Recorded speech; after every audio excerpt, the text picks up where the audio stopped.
Greetings YouTube. Today I'm going to be showing you how to set up the new Frsky S8R stabilization receiver. You can purchase a couple of different ones of these. One is the S6R and then we have the S8R, which I do have here. Both receivers set up identically, other than one has 8 channels and the S6R has 6 channels. The first thing that you're going to do when you get one of these things is it's got some instructions in there about how to properly set this thing up and calibrate it.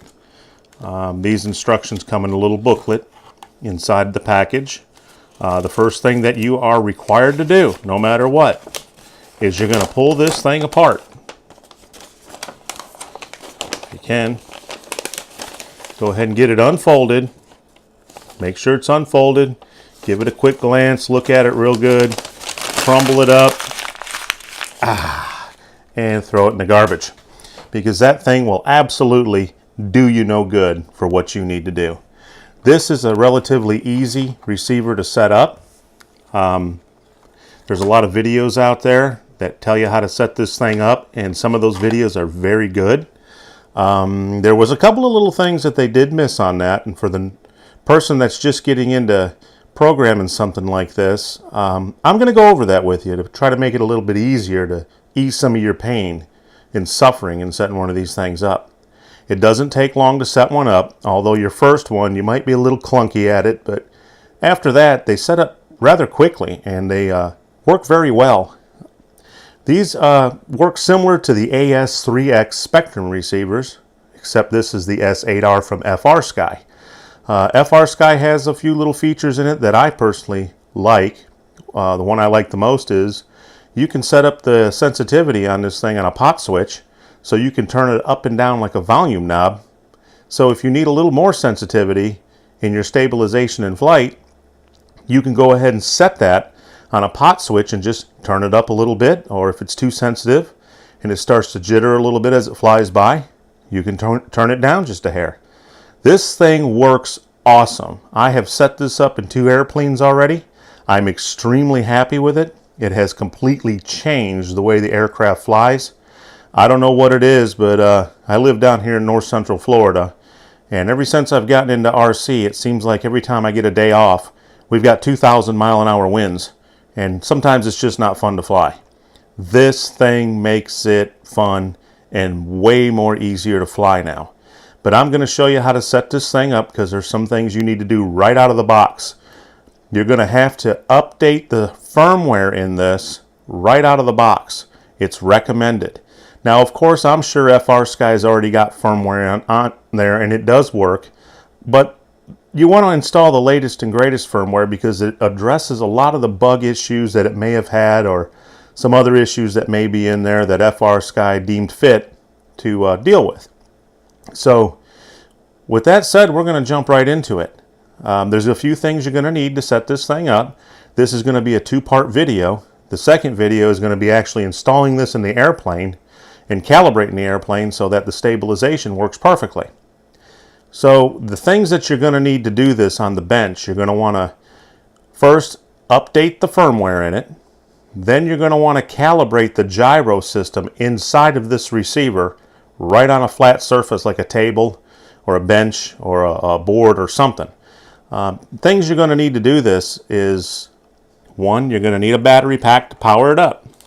This is not for setting it up with the firmware, but this is for, of course, binding it and then calibrating the gyros. Now, you can probably use a nickel metal hydride, but I went and dug through my box of nickel metal hydrides, and I haven't been flying nitros in a while. I'm pretty much strictly electric now. And all my nickel metal hydrides are dead. They're just no good. They've been sitting around for years. They're just not going to work. So we're going to use a LiPo to power this thing up. But to use a LiPo, I also had to dig out an old ESC that I've just got laying around that's not hooked up to anything. It doesn't need to be hooked up to anything. All it's basically going to do is serve as a regulator to provide power to the S8R receiver. Now, when you're flashing the firmware to the S8R receiver or the S6R, you can do it one of 2 ways. You can either do it by computer, or you can do it with your FrSky radio directly if you're running OpenTX. And I'm sure you can probably do it with the FROS system that's in some of their newer radios. But I prefer to use OpenTX because it just is a lot more customizable. But if you're going to update this thing with your computer, you're going to need to get one of these. This is an STK adapter that will attach to your computer, a USB port, and then it attaches a wire, which you see here in the package, from there to the radio. Either way you do it, if you do it with the computer or if you do it with just the radio to the receiver, you're still going to need one of these adapters. This comes with the STK adapter. This is nothing more than a servo wire. It's the female end on both sides. It plugs directly into the back of the radio and it plugs into your FrSky receiver. Now the one that comes with the STK, I just noticed now doing this video here, that, I know, I'm sorry it's a little blurry, but my equipment isn't the best for doing this, but there's no little leg sticking out of the side of this servo connector, which is, as far as I'm concerned, pretty important, because that means you could plug this thing in this way or this way in your radio, and I'm sure probably the wrong way is going to be bad. So what I did is I got a hold of a servo wire that actually had the little leg sticking out of the side. As you can see right here on this side, there's like a little leg sticking out right out of the edge there. It's kind of hard to see, but there's a little like piece of plastic at the top sticking out. So what I did is I cut one end off and I got another one just like it, and I soldered two female ends together, and they both have the little leg sticking out, and the notch that's in the back of the radio and the notch that's in the receiver is going to prevent me from plugging this thing in the wrong way. So you're probably better off going ahead and making your own to program this thing. But today what we're going to do is we're going to program this thing using the radio. Now you can program this thing with your X7, or you can program this thing with your Tyrannus, or you can program this thing with what, like I'm going to use today, which is the new X10S from FrSky, which to me is an absolutely awesome radio. I already flashed this thing and I've got OpenTX in there. And today what we're going to do is we're going to go ahead and update the firmware inside that receiver using the radio, and I'm going to show you how to do that. All it requires that you do, and in this specific radio my SD card is located in this little itty bitty bottom slot right here. Kind of hard to get into. You've got to reach in there deep with your fingernail and press it to unclick it to pull the SD card out. And when you pull the SD card out, what you're going to want to do is you're going to want to plug your SD card into a laptop or into your computer, whatever it may be, and you're going to want to download the latest and greatest firmware for that specific receiver, and in my case it's going to be the S8R, right directly from the FrSky website. Now the way that you're going to have to plug that into your computer if you don't have an SD reader built into the computer is you're going to need some sort of an SD adapter to plug it into your computer. Now my SD card will plug into the back side of this. See the little slot there? It'll plug into the back side of this. Pull the cap off, and when you pull the cap off, you have a USB connection which allows you to plug it directly into the side of the computer to access the files off the SD card and to be able to see its folders. Now when you download the firmware from the FrSky website, you're going to want to open the folder that firmware is in. That firmware, which a lot of videos do not tell you, is a zip file. You cannot just transfer it to your SD card. You have to extract it first. And when you extract that file, you copy that file to the firmware folder of your Tyrannus or your X10S or your whatever it is you're using that's FrSky OpenTX. You're going to want to extract it and copy it to the firmware folder. That's all you need to do, and after you do that, I'll show you the next steps.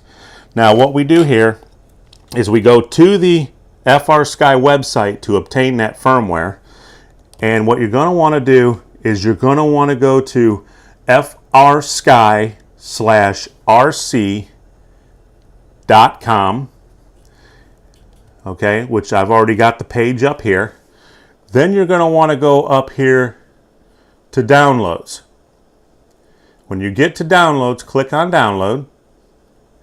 And of course, I've got to wait 3 or 4 years because I live out in the country And my internet service out here is like something that you'd see in a Twilight Zone episode, but so be it. We're just going to make it happen. But then what we want to do is we want to scroll down to receivers. And you want to look for your specific receiver that you want to download the firmware for. In my case, using the S8R, I don't see it listed there. So what I'm going to do is I'm going to go to the bottom of that page right there, and I'm going to click Load More.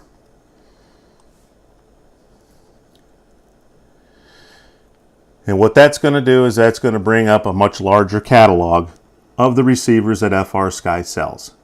And if you look over here, you're going to see my receiver, S8R. So I'm going to click on that receiver. Wait 10 or 15 years. And it's going to come up. So what we're going to see is we're going to see a little link down here called firmware. And what we do is we click on that firmware. And what you're going to look for is you're going to look for the latest date. And in this specific instance, this is from November 27th, 2018. That is the latest firmware for this receiver. So we're going to download that firmware. And again, after you download that firmware, you're going to open the folder that contains that download. It is going to be a zip file. Make absolutely sure at that time that you go ahead and you plug your SD card from your Tyrannus or from your X10S or whatever it is you're running from Frsky OpenTX, and you're going to plug that SD card into your computer, and you're going to extract that zip file to your firmware folder of your SD card. Once that is complete, then you can go ahead and reinstall the SD card back into your transmitter.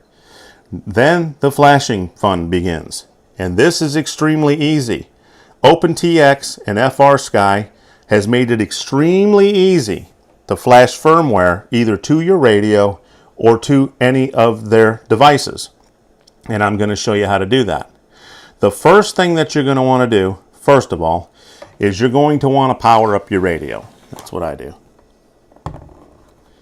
Power it up. That way I can make sure I got any switches flipped. Throttle warning. There's throttle warning. Switch warning. Switches. Turn all them off. There we go. So now we're good, and we are up and running in our X10S. So what we need to do from that point is go ahead and plug in our adapter cable that we made. So one I made, because I like the little notches that are made on the ends of these servo connectors, because it keeps me from plugging the wire in the wrong way and blowing up my $400 radio or receiver, if that's possible, but I'd rather not take the chance. So on my specific radio, my connection is back here. And if you look, you can see that connection right there, and you can probably see the little notch in the upper left-hand corner. So what I'm going to do is line that notch up. I'm going to plug that wire into the back of that radio right there.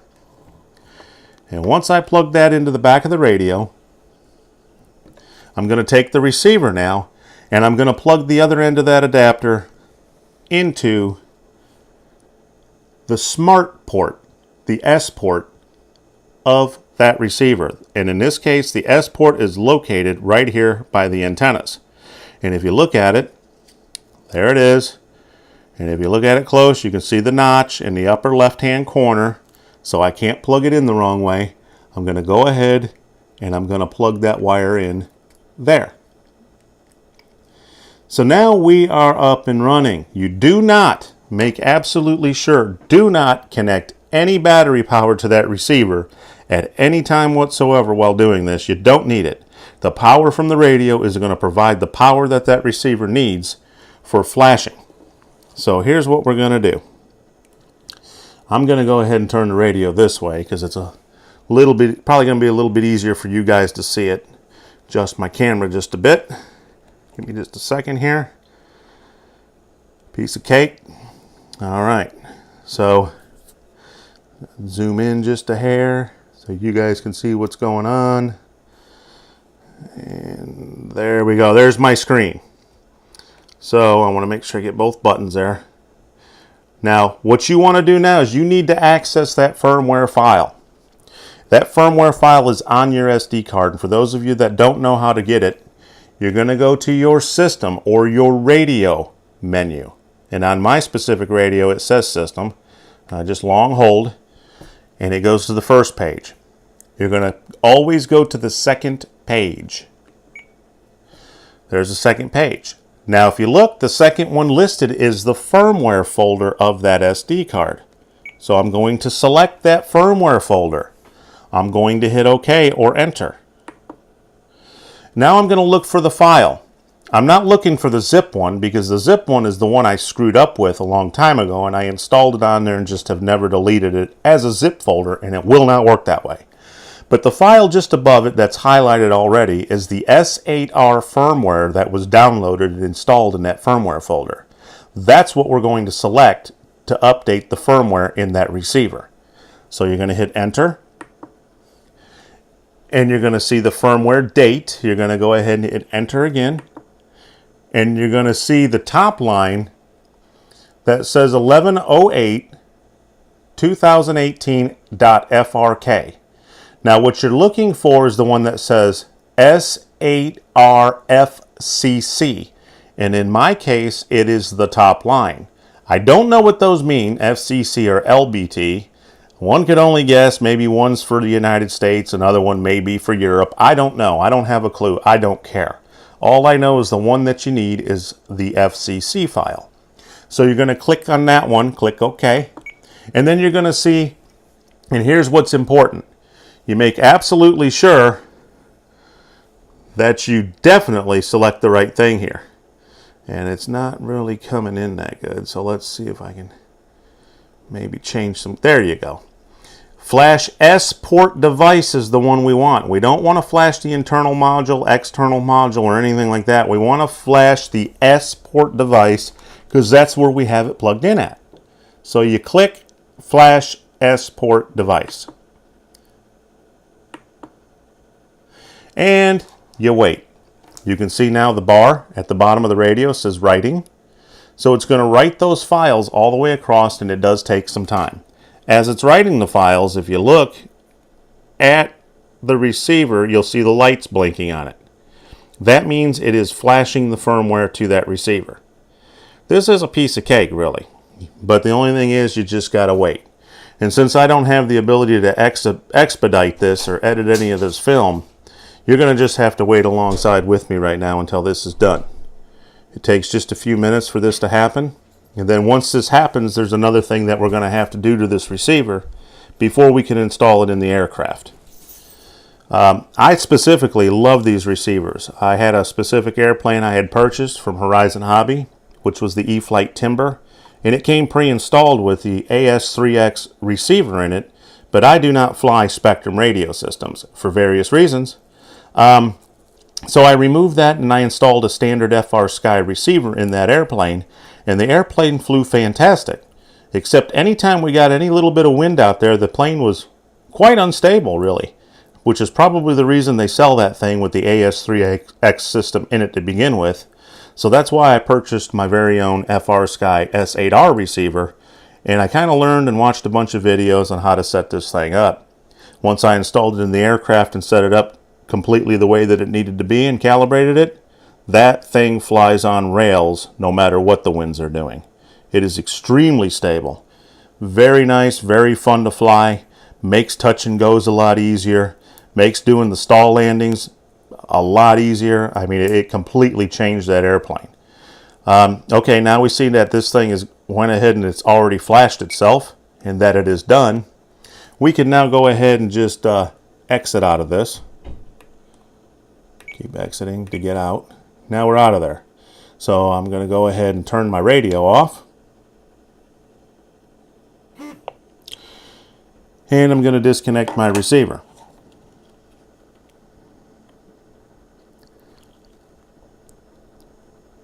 Maybe.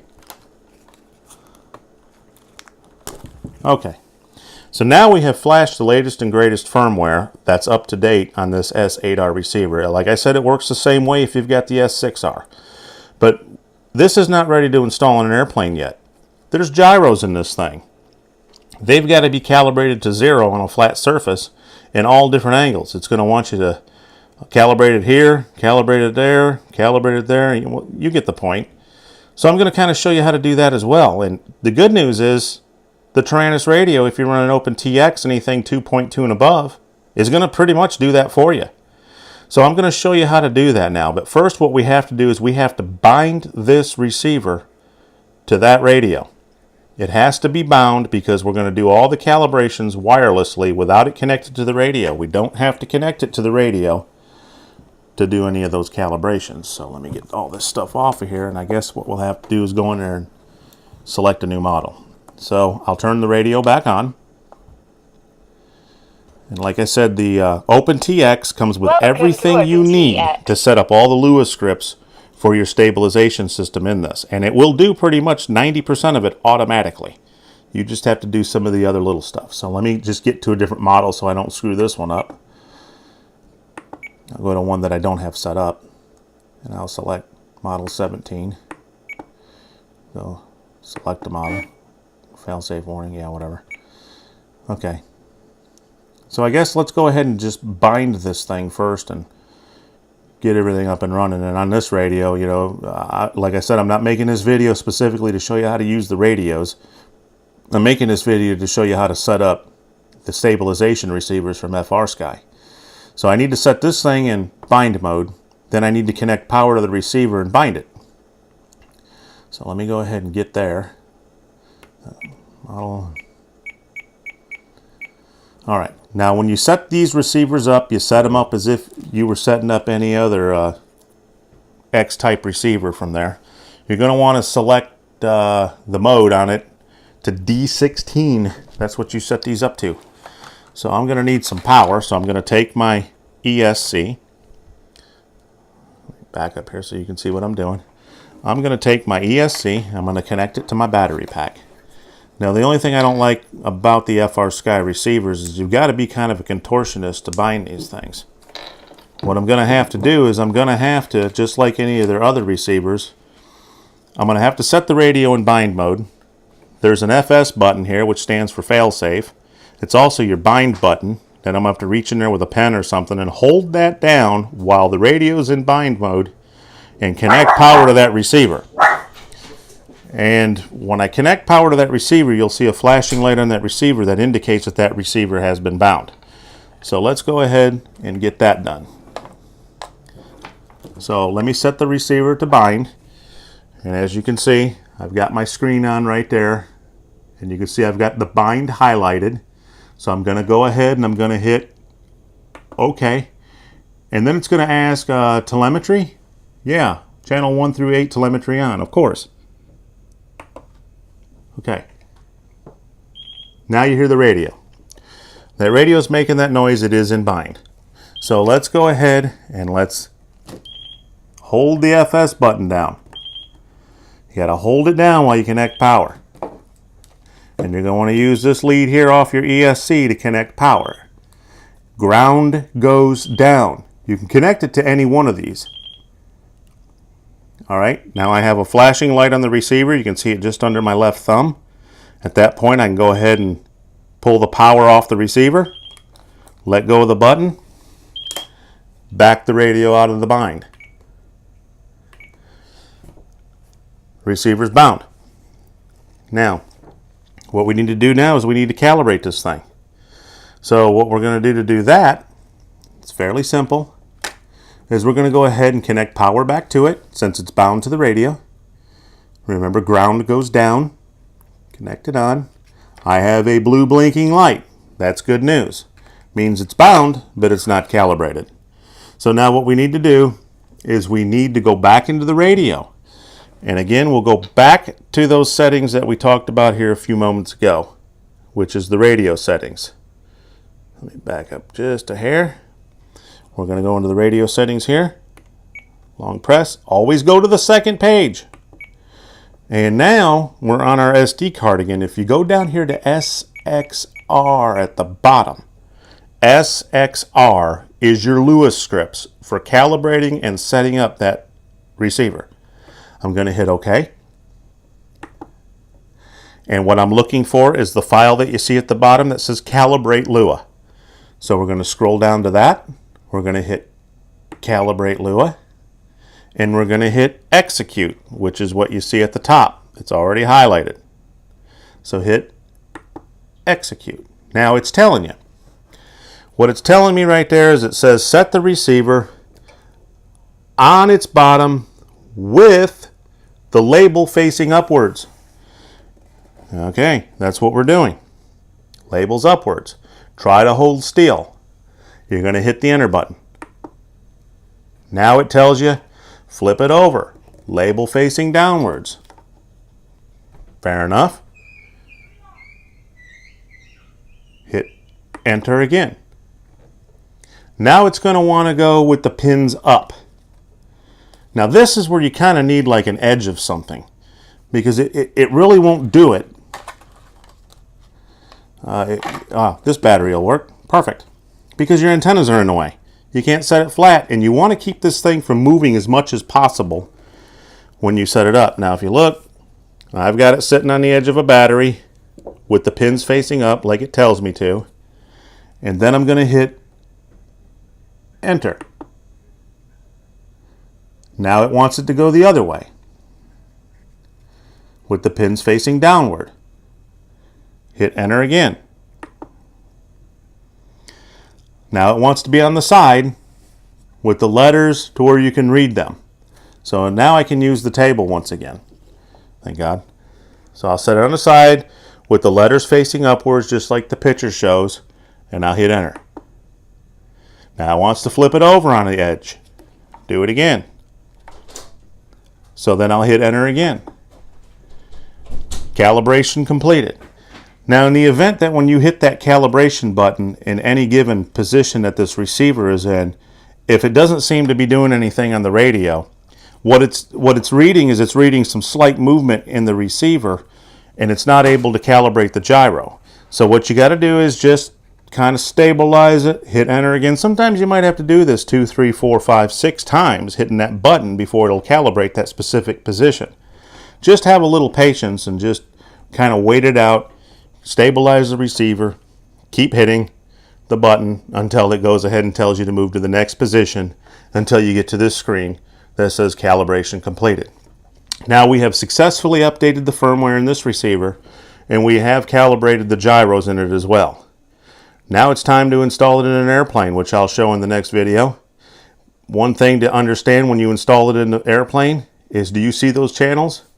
Number 1 is aileron, 2 is elevator, 3 is throttle, 4 is rudder, 5 is aileron 2, and number 6 is elevator 2. You do have to install the airplane just like that. You cannot change those channels. This is a gyro receiver. You cannot assign the channels to different things other than the auxiliary channels. Number 5 and number 6 can be turned off so that you can use them for other things like flaps or landing gear and such, but you cannot change 1 through 4. So make absolutely sure that when you install this thing into your airplane, that your mixer page has your channels in that exact line. Ailerons 1, elevator 2, throttle 3, rudder 4. If you're running 2 separate wires for your ailerons left and right, you can run it on 1 and 5. If you're running a Y cable, you can run it just on 1. And you can go into the Lewis scripts, which I'll show you in the next one, and shut off number 5 and 6 so that you can use those channels for dedicated things. Also, it's important to note this thing has to be installed flat in your airplane with the pins. The servo pins must be facing towards the rear of the aircraft, and it must be squared with the aircraft. You can't have it in there sideways or in an angle or whatever. It's got to be flat, straight, pins facing out the back. Second video will show you all about that and show you how to calibrate it and set up all your switches and such. Until then, have a great day.